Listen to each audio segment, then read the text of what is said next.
Morning my dear students. ఇప్పుడు entrepreneurship అనే ఒక పేపర్, కామన్ పేపర్‌ది బిఏ, బీకామ్, బీఎస్సీ వాళ్ళందరికీ కూడా కామన్ పేపర్ అయినటువంటి ఎంటర్‌ప్రెన్యూర్‌షిప్ అనే సబ్జెక్ట్ పేపర్. నేను second BSc, MPC, MPCS, details ఈ 3 గ్రూపులకి కూడా ఈ పేపర్ నేను చెప్పడం జరుగుతుంది. ఇందులో ఈ సెమ్ వచ్చేసి థర్డ్ సెమ్‌గా మనం చెప్పుకోవచ్చు. పేపర్ వచ్చేసి ఎంటర్‌ప్రెన్యూర్‌షిప్.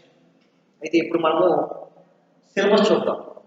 ఈ సిలబస్ చెప్పుకున్న తర్వాత what is the entrepreneurship, what is the meaning of entrepreneurship, entrepreneurship అంటే ఏంటి, ఇంట్రడక్షన్ టు ఎంటర్‌ప్రెన్యూర్‌షిప్ అనే అంశాల గురించి డిస్కస్ చేసుకోవడం జరుగుతుంది. రైట్, ఇక్కడ చూడండి, ఎంటర్‌ప్రెన్యూర్‌షిప్ అంటే ఏంటనేది మొదటి ఇంట్లో మనకి వివరణ ఇవ్వడం జరిగింది.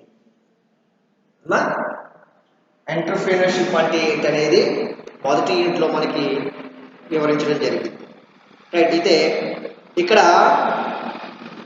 అనేక సబ్ టాపిక్స్ ఉన్నాయి. అంటే యూనిట్లో మొదటిది ఏంటంటే ఎంటర్‌ప్రెన్యూర్‌షిప్ అంటే ఏంటనేది చెప్పమన్నాడు.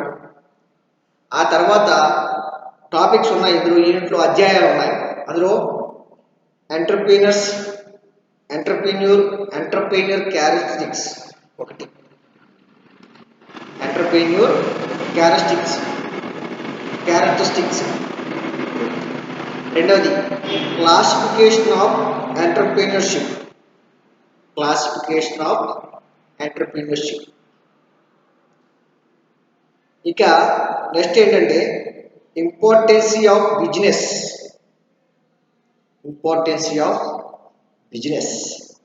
Next forms of business organisation.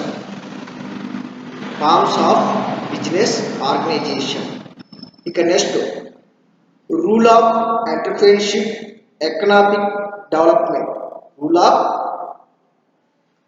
Rule of entrepreneurship in economic development. Next startups. ఈ అన్నిటి గురించి కూడా మొదటి యూనిట్లో రావడం జరిగింది. అంటే ఎంటర్‌ప్రెన్యూర్‌షిప్ అంటే ఏంటి, వాటి యొక్క క్యారెక్టరిస్టిక్స్ ఏంటి, క్లాసిఫికేషన్ ఆఫ్ ఎంటర్‌ప్రెన్యూర్‌షిప్ అనేసి, ఇంపార్టెన్స్ ఆఫ్ బిజినెస్ అంటే ఏంటి, అదేవిధంగా ఫార్మ్స్ ఆఫ్ బిజినెస్, అదేవిధంగా ruling entrepreneurship in economics development, అలాగే లాస్ట్ స్టార్టప్ బిజినెస్ అనేది మొదటి యూనిట్లో మనకి తెలుసుకోవడం జరుగుతుంది. ఓకేనమ్మా, రైట్. ఇది మొదటి యూనిట్ మనం బాగా చూడవచ్చు. ఇక రెండో యూనిట్కి వచ్చేటప్పటికి ఈ రెండో యూనిట్లో idea generation and opportunities assessment. Idea generation and opportunities assessment అనేది సెకండ్ యూనిట్గా మనము చెప్పుకోవడం జరుగుతుంది. అంటే ఇందులో ఏమేమి అంశాలు వస్తాయి అంటే ఐడియాస్ ఇన్ ఎంటర్‌ప్రెన్యూర్‌షిప్, ఆ ఎంటర్‌ప్రెన్యూర్‌షిప్ యొక్క ఐడియా ఏంటి అనేది ఇందులో వస్తుంది. సోర్సెస్ ఆఫ్ న్యూ ఐడియాస్, కొత్త ఆలోచన విధానాలు ఏంటి అనేది వస్తుంది. Techniques for the generating ideas, అదేవిధంగా opportunity regarding steps in tapping opportunities అనే అంశము ఇందులో మనకి రావడం జరుగుతుంది. ఏంటది, ఐడియాస్ ఇన్ ఎంటర్‌ప్రెన్యూర్‌షిప్, అదేవిధంగా sources of new ideas, techniques for generating ideas, opportunity recordings, అదేవిధంగా స్టెప్స్ ఇన్ ట్యాపింగ్ ఆపర్చునిటీస్ అనే అంశాలన్నీ కూడా ఈ సెకండ్ యూనిట్లో మనకి తెలుసుకోవడం జరుగుతుంది. నెక్స్ట్ ఇంకా ఈ థర్డ్ యూనిట్కి వచ్చేటప్పటికి ప్రాజెక్ట్ ఫార్ములేషన్ అండ్ అప్రిషియేషన్.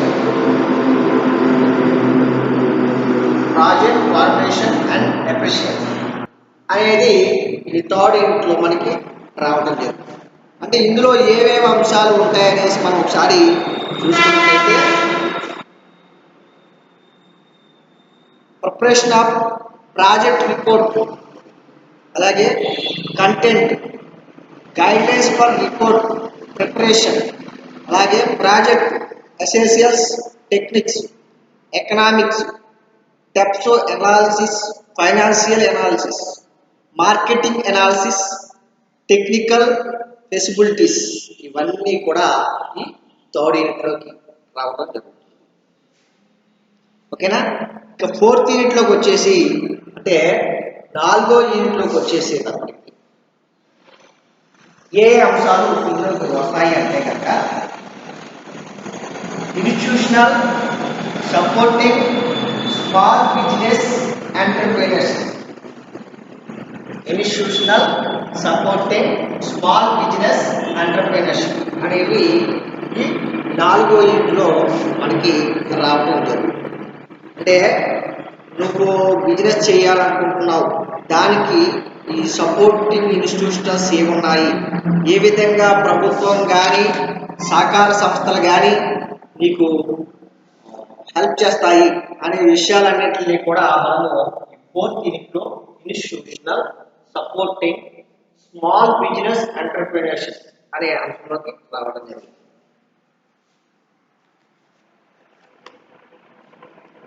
ఓకేనమ్మా? Right.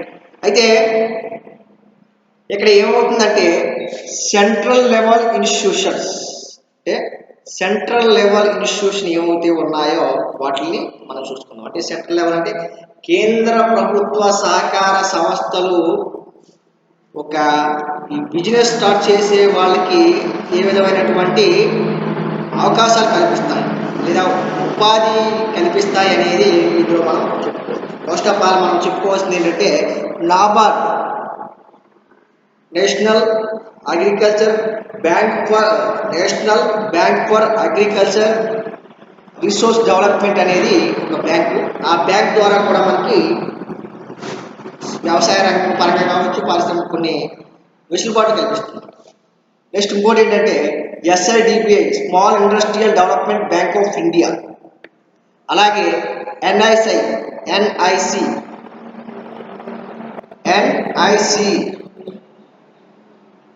KVIC,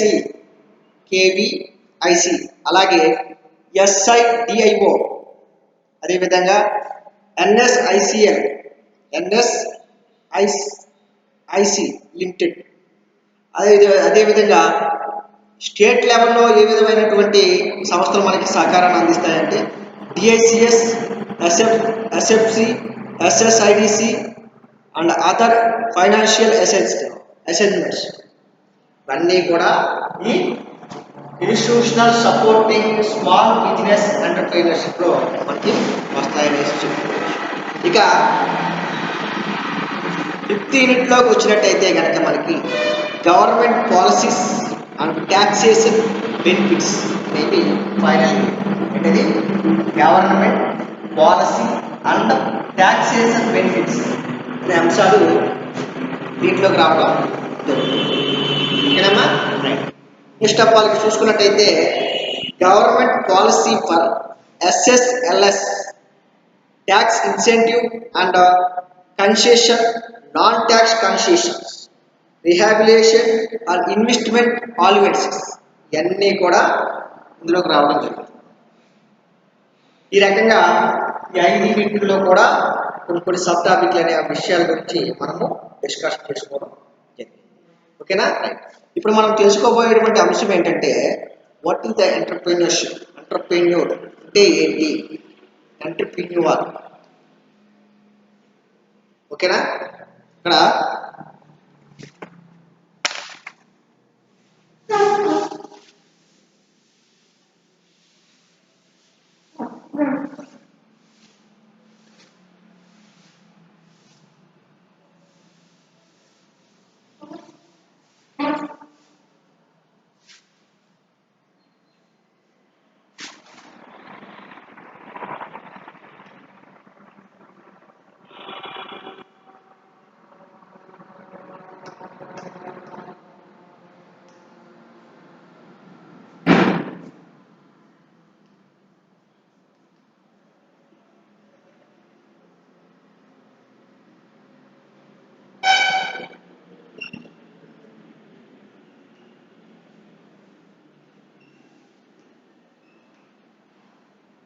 introduction to entrepreneurship అనే అంశాన్ని మనం తీసుకున్నట్టయితే, అంటే ఎంటర్‌ప్రెన్యూర్‌షిప్ అంటే ఏంటి అంటే కొత్తగా బిజినెస్ స్టార్ట్ చేయడం అనేసి ఇక్కడ మనం చెప్పుకోవచ్చు. ఓకేనమ్మా? అయితే ఇక్కడ మనం ఒక విషయాన్ని తెలుసుకునే ముందు దీన్ని పరిచయం చేసుకోవాలి. ఎంటర్‌ప్రెన్యూర్‌షిప్ అంటే ఏంటి? ఎంటర్‌ప్రెన్యూర్ అంటే ఏంటి? అనే విషయాన్ని ఎంటర్‌ప్రెన్యూర్‌షిప్ అంటే ఏంటి అనేది మనం తెలుసుకోవాలి. అయితే ఇక్కడ మనం గమనించవలసినటువంటి అంశం ఏంటంటే ఏ దేశమైనా ఏ దేశమైనా ఆర్థికంగా అభివృద్ధి చెందాలంటే వనరులు చాలా అవసరం. వనరులు అంటే ఏంటి? వనరులు ఏ విధంగా ఉపయోగించుకోవాలి? వనరుల రకాలు ఏంటి అనేవి మనకి ఇప్పుడు తెలుసుకోవాలి. ఓకేనా? రైట్. అంటే ఒక దేశం అభివృద్ధి చెందాలి అంటే కనుక వనరులు లేదా సంపద అవసరం. వనరులు అవసరమే, వనరులతో పాటు సంపద కూడా అవసరమే అని చెప్పేసి భారతదేశం కావచ్చు, అమెరికా, రష్యా, బ్రిటన్ ఈ దేశాలన్నీ కూడా అభివృద్ధి చెందాయి అంటే దానికి మూల కారణం ఏంటంటే వనరులు ప్లస్ సంపద. ఓకేనమ్మా? అసలు ఏంటి వనరులు? ఆ సంపదను ఏ విధంగా వ్యాచించి అంటే ఖర్చు చేసి ఆ వనరుల్ని దేశ అభివృద్ధిలో ఏ విధంగా మనము పెట్టుబడి పెట్టాలి అనే అంశాన్ని ఈరోజు మనం తెలుసుకోబోతున్నాం. ఒకటి, వనరుల్లో 3 రకాలైనటువంటి వనరులు ఉన్నాయి. ఒకటోది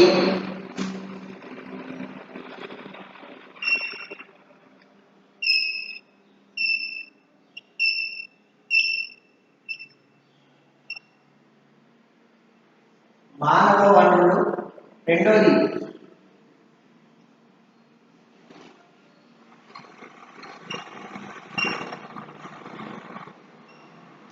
భౌతిక వనరులు, ఓకేనమ్మా? మూడోది విత్త వనరులు.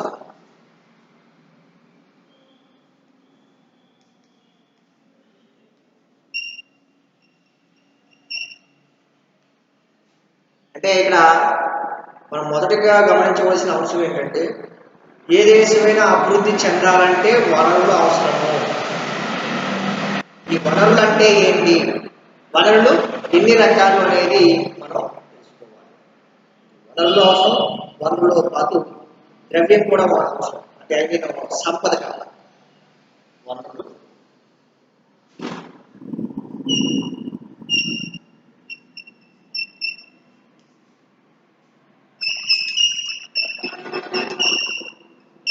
సంపద. ఓకేనమ్మా? వనరులు ప్లస్ సంపద రెండో ఉంటే దేశ అభివృద్ధి.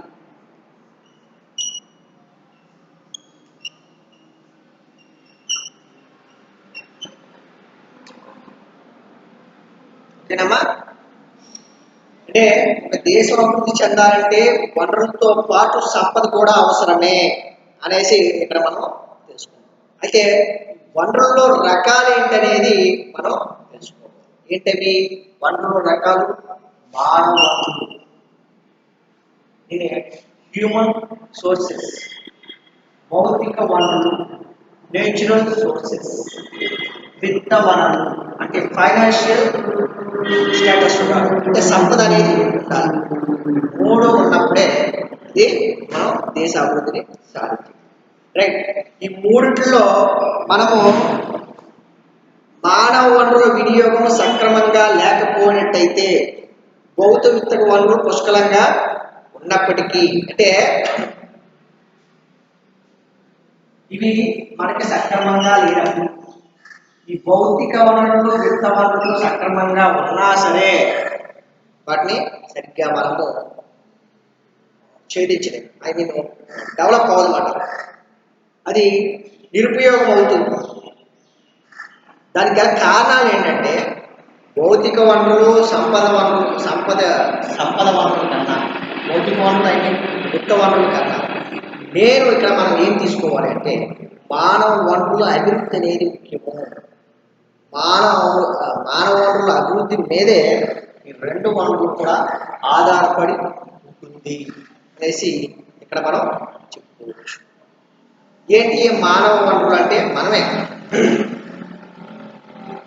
మనము సక్రమంగా పనిచేసినట్టయితే, మనలో అనేక రకాలమైనటువంటి ఐడియాస్ ఉన్నట్టయితే, మనలో పనిచేసే సామర్థ్యం, టెక్నాలజీ సామర్థ్యాన్ని పెంచుకున్నట్టయితే ఈ రెండు వనరులు కూడా సక్రమంగా వినియోగించడం జరుగుతుంది.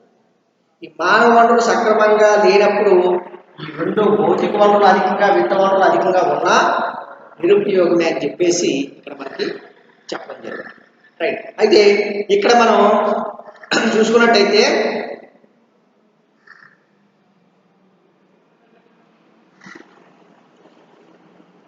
ఏ ప్రాంతంలో అయినా పారిశ్రామికత జరుగుతుంది, దానికి మానవ సంకల్పం, వారి ఎంటర్ప్రీన్యూరియల్ అభిలాషే కారణం. ప్రస్తుత కాలంలో ఎంటర్ప్రీన్యూర్ అనబడేవాడు బహుళ జనాదరణ పొందుతున్నాడు. ఎంటర్ప్రీన్యూర్ అంటే ఏంటి, ఆ ఎంటర్ప్రీన్యూర్ అనేవాడు ఎలా పుట్టుకొస్తున్నాడు అనే విషయాన్ని ఈరోజు మనం చర్చించుకోవాలి. ఈ ఎంటర్ప్రెన్యూర్ అనేది కొత్త పదంగా మనం పరిచయం చేసుకోవచ్చు. ఎందుకంటే ఈ స్టార్టప్స్, కొత్త కొత్త బిజినెస్ ఐడియాస్ అనేసి ఈ ఎంటర్ప్రెన్యూర్ అని మనం చెప్పుకోవచ్చు. ఎందుకు ఈ ఎంటర్ప్రెన్యూర్ అనేది ఏర్పాటు చేయబడింది అంటే, కొత్త కొత్త ఆలోచనలు, కొత్త కొత్త విధానాలు, కొత్త కొత్త వ్యాపారాలు ఇవన్నింటినీ స్టార్ట్ చేయడానికి ఎంటర్ప్రెన్యూర్ అనేది ఏర్పాటు చేయడం జరిగింది. అయితే ఇక్కడ మనం గమనించవలసింది ఏంటంటే, దేశంలో కానీ,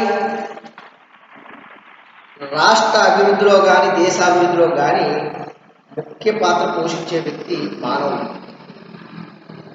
ఆటోమేటిక్గా మానవుడు అభివృద్ధి చెందితే ఆ దేశాలు అభివృద్ధి చెందుతాయి అనేది ఒక నానుడి పదం. అయితే మానవుడు సక్రమంగా తన యొక్క వనరుల్ని వినియోగించగలిగితే, మానవ వనరుల్ని సమర్థత పెంచగలిగితే, ఇతను అతని అభివృద్ధితో పాటు దేశాభివృద్ధికి పాటు పడతాడు అని చెప్పేసి ఇక్కడ మనము గమనించవలసినటువంటి విషయం. ఇక్కడ మనము ఎందుకు మానవ వనరుల్ని అభివృద్ధి చేయాలి, అసలు మానవ వనరుల్ని అభివృద్ధి చేయవలసినటువంటి అవసరం ఏంటి అనేది ఇక్కడ మనం ఒకసారి పరిశీలించినట్లయితే, ఇక్కడ చదువుకున్నటువంటి ప్రతి వ్యక్తికి కూడా జాబ్ అనేది ఇవ్వడం అనేది అసాధ్యమైనటువంటి అంశంగా మనము చూసుకోవచ్చు. అంటే చదువుకున్న డిగ్రీలు, పీజీలు, పిహెచ్డీలు చేసినటువంటి తమ సబ్జెక్టులో నిష్ణాతులైనటువంటి వ్యక్తులందరికీ కూడా ఉద్యోగాలు ఇవ్వడం అనేది అసాధ్యమైన పని, సాధ్యమైంది కాదు. రాష్ట్ర ప్రభుత్వాలు కానీ, కేంద్ర ప్రభుత్వాలు కానీ ఈ నిరుద్యోగం అనే దాన్ని తట్టుకోలేనటువంటి స్థితిలోకి వెళ్ళిపోయి నిరుద్యోగం పెరిగిపోతుంది. దానికి కారణం ఏంటంటే మానవ వనరులు అధికమైపోయి ఈ యొక్క ఉద్యోగాలు అనేవి తక్కువైపోయాయి. దాంట్లో భాగంగానే స్టార్టప్ అనే ఒక పదం తెర మీదకి రావడం జరిగింది. ఎందుకంటే మానవుడు తనకు తనగా అభివృద్ధి చెందడం, ఇతర ఉద్యోగాల మీద ఆధారపడకపోవడం, అతనిలో కొత్త కొత్త ఐడియాల్ని క్రియేట్ చేయడం, తమ సామర్థ్యంతో తన బతకగలగడం, ఇవన్నీ కూడా మానవ వనరులో ముఖ్య భూమిక అనేసి మనం. అయితే ఇక్కడ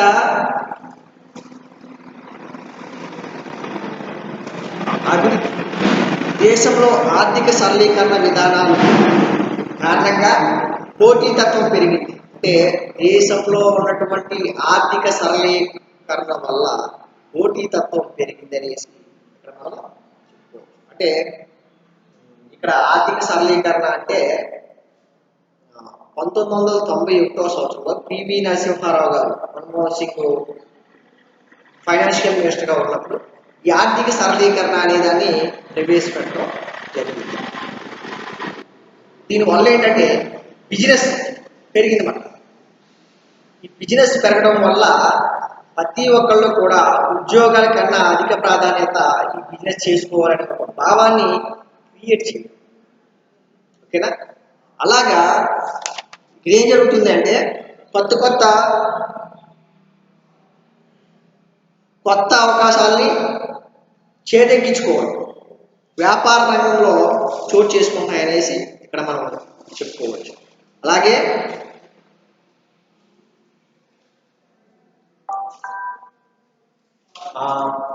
మనకి కొత్తగా ఈ ఎన్డీఏ ప్రభుత్వం వచ్చిన తర్వాత మేక్ ఇన్ ఇండియా అనేసి ఒక ప్రోగ్రామ్ ఏర్పాటు చేశారు. మేక్ ఇన్ ఇండియా అంటే ఈ మేక్ ఇన్ ఇండియా అనేది కూడా ఈ ఎంటర్‌ప్రెన్యూర్‌షిప్‌లోనే భాగం. Startup make in India programmes గుర్తుంచుకోండి. Startups make in India. Startups అంటే మనం ప్రతి ఒక్కళ్ళు కూడా ఉద్యోగాన్ని విడిచిపెట్టేసి మీ ఆలోచనలు, మీ మానవ వనరులను బయటకు తీసి, మానవ ఆలోచనలు బయటకు తీసి, కొత్త కొత్త ఆలోచనలు బయటకు తీసి, నీ శాయశక్తుల నీ సమర్థత కలిగి నువ్వు ఏదో ఒక కొత్త ఆలోచనతో ఒక బిజినెస్ని స్టార్ట్ చేయడమే స్టార్టప్స్. ఓకేనా? ఈ రకంగా ఈ స్టార్టప్స్ అనే పదం నేటి ప్రపంచంలో విస్తృతమైంది. ఎస్పెషలీ భారతదేశంలో ఈ స్టార్టప్ అనే పదం ఎక్కువగా ఉందనేసి మనం చూస్తాం. అలాగే మేక్ ఇన్ ఇండియా అనే ప్రోగ్రాం కూడా భారత ప్రధానమంత్రి నరేంద్ర మోడీ గారు చెప్పారు. మేక్ ఇన్ ఇండియా అంటే ఇండియాలో తయారు చేయడం. అంటే ప్రపంచానికి అవసరమైనటువంటి అన్ని వస్తువుల్ని కూడా ప్రపంచంలో మన భారతదేశంలో తయారు చేయడం. ఇది 2 రకాలుగా దేశాభివృద్ధికి పనికొస్తుందని చెప్పేసి ఆ యొక్క ప్రముఖులు భావించారు. ఒకటి ఏంటంటే మనకు అవసరమైన ప్రపంచ దేశాలకు అవసరమైనటువంటి వస్తువులు ఏవైతే ఉన్నాయో అవన్నిటిని భారతదేశంలో గనక తయారు చేసినట్టయితే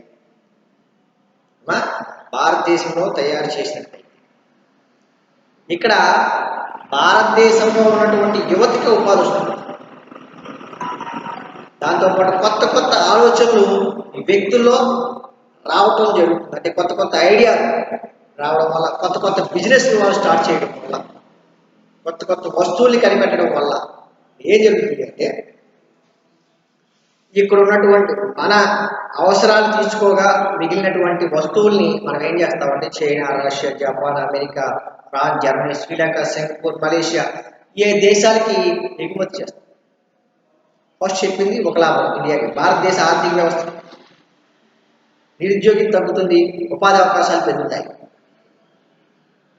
ఓకేనమ్మా? రెండోది ఏంటంటే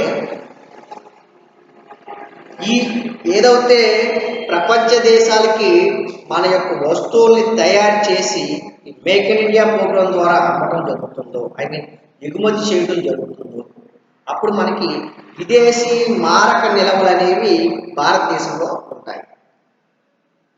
అంటే విదేశీ మారక నిల్వల ద్వారా కూడా దేశ ఆర్థికాభివృద్ధి బలోపేతం అవుతుంది అనేసి ఇక్కడ మనము భావించవచ్చు. ఇది 2 రకాలుగా ఈ startup program, make in India program వల్ల యూత్కి, అదేవిధంగా మానవ వనరులకి, రెండోది దేశ అభివృద్ధికి కూడా తోడ్పడుతుంది అనేసి మనం చెప్పుకోవచ్చు. రైట్. అయితే ఇక్కడ మనం తెలుసుకోవాల్సింది ఏంటంటే ఈ స్టార్టప్ అవ్వచ్చు, ఈ మేక్ ఇన్ ఇండియా ప్రోగ్రామ్స్ అవ్వచ్చు, లేదా ఎంటర్‌ప్రెన్యూర్‌షిప్ అవ్వచ్చు, ఎంటర్‌ప్రెన్యూర్ అవ్వచ్చు, ఇదంతా కూడా మానవ అభివృద్ధిని డెవలప్ చేయడం. అంటే ప్రతి ఒక్కరికి జాబ్ సాధ్యం కాదు, ఉద్యోగం అనేది సాధ్యమైనటువంటి పని కాదు. అందువల్ల ఉద్యోగానికి ఒక ఆధారంగా లేదా దానికి సపోర్టింగ్గా సొంతంగా ఆలోచించేటువంటి శక్తి యువకుల్లో నిరూపించడం. అంటే ఆ ఉద్యోగాలు కాదు, ఉద్యోగం ముఖ్యం కాదు, నీ కాళ్ళ మీద నువ్వు నిలబడగలగాలి, నీ సొంతంగా నువ్వే యజమాని అవ్వగలగాలి. నువ్వు యజమాని అవడంతో పాటు నీతో పాటు ఒక 10 మందికి ఉపాధి అవకాశాలని కల్పించగలగాలి అని చెప్పేసి ఈ స్టార్టప్స్ని, ఈ మేక్ ఇన్ ఇండియా ప్రోగ్రామ్స్ని ఏర్పాటు చేయడం జరిగింది. దీని ద్వారా ఏం జరుగుతుంది అంటే నిరుద్యోగాన్ని తగ్గించడానికి ప్రయత్నాలు జరుగుతూ ఉంటాయి. అంటే ఆ ఉద్యోగాలు కొంతమందికి వస్తాయి, కొంతమంది ఏమో బిజినెస్ చేసుకుని కోటేశ్వర్లు అవుతారు, లక్షలు సంపాదించడం. వాళ్ళతో పాటు ఒక 100 మందికి ఉపాధి అవకాశాలు కల్పించడం అనేది ఈనాడు జరుగుతుందనేసి చెప్తున్నారు. దీన్నే ఎంటర్‌ప్రెన్యూర్‌షిప్ అనేది చెప్పడం జరుగుతుంది. Next entrepreneur meaning. What is the entrepreneur meaning?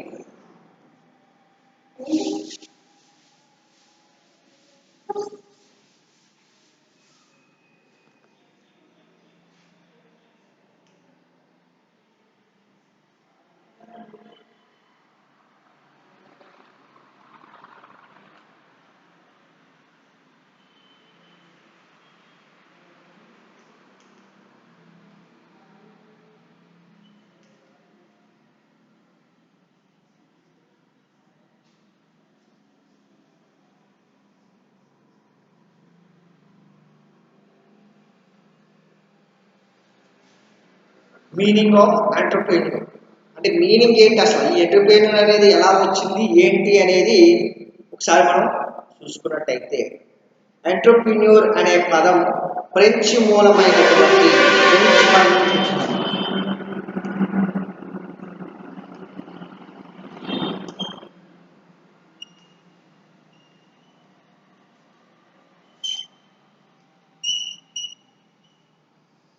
ఓకేనమ్మా, ఎంటర్‌ప్రెన్యూర్ అనేది ఈ ఫ్రెంచ్ పదం నుంచి ఉద్భవించింది అనేసి ఇక్కడ మనకి చెప్పడం జరిగింది. ఎంటర్‌ప్రెన్యూరీ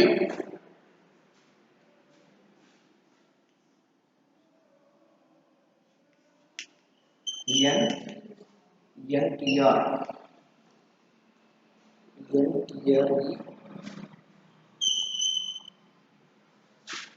ఎన్టీఆర్ఈ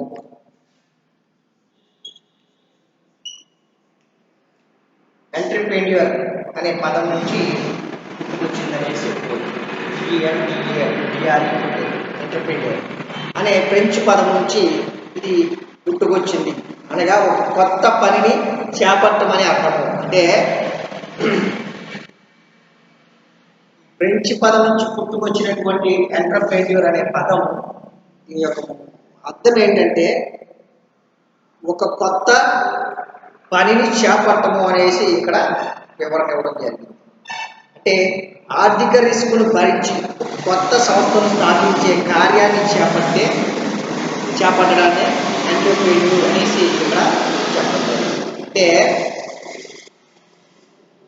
ఆర్థిక రిస్క్ను భరించడం, ఫైనాన్షియల్ స్ట్రగుల్స్, ఆర్థిక రిస్క్ను భరించి ఒక కొత్త సంస్థను స్థాపించబడి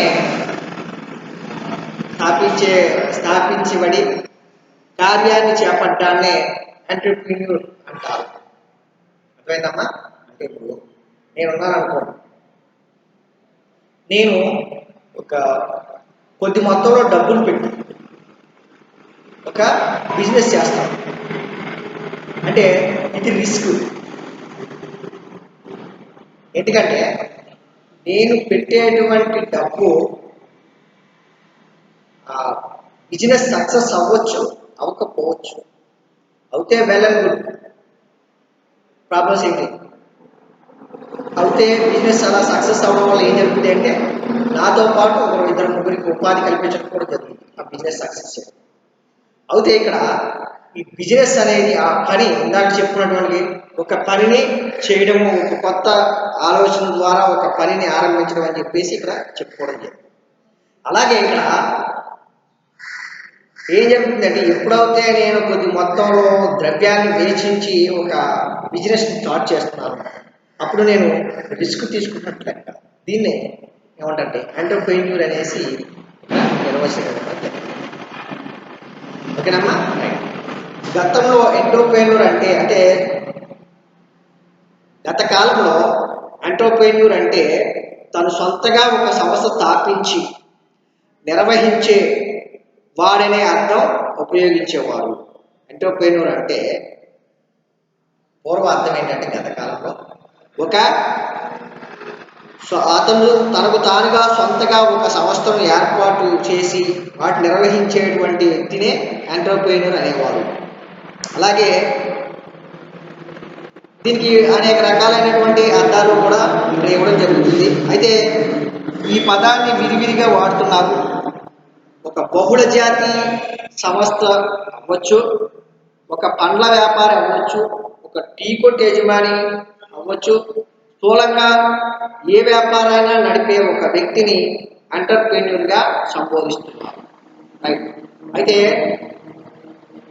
ఎంటర్‌ప్రెన్యూర్ అంటే ప్రస్తుతానికి ఏమని చెబుతున్నారంటే, పూర్వంలో ఏమని కార్పొరేట్ వ్యవస్థలు వీటిలో వాటిలో మాత్రమే పెద్ద పెద్ద సాఫ్ట్‌వేర్ కంపెనీ వీటి తీసుకుని ఎంటర్‌ప్రెన్యూర్‌గా మనం చెప్పుకోవడం జరిగింది.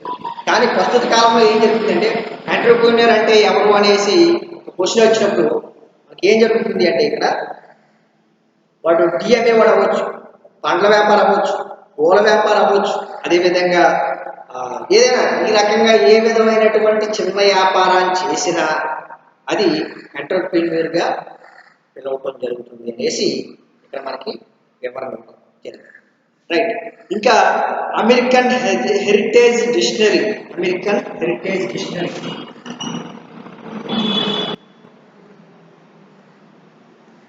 అమెరికన్ హెరిటేజ్ డిక్షనరీ ప్రకారం రిస్క్తో కూడిన ఒక వ్యాపారాన్ని వ్యవస్థీకృతం చేసి నడిపే వాడినే ఎంటర్‌ప్రెన్యూర్‌గా ఇది వివరిస్తుంది. ఎవరు?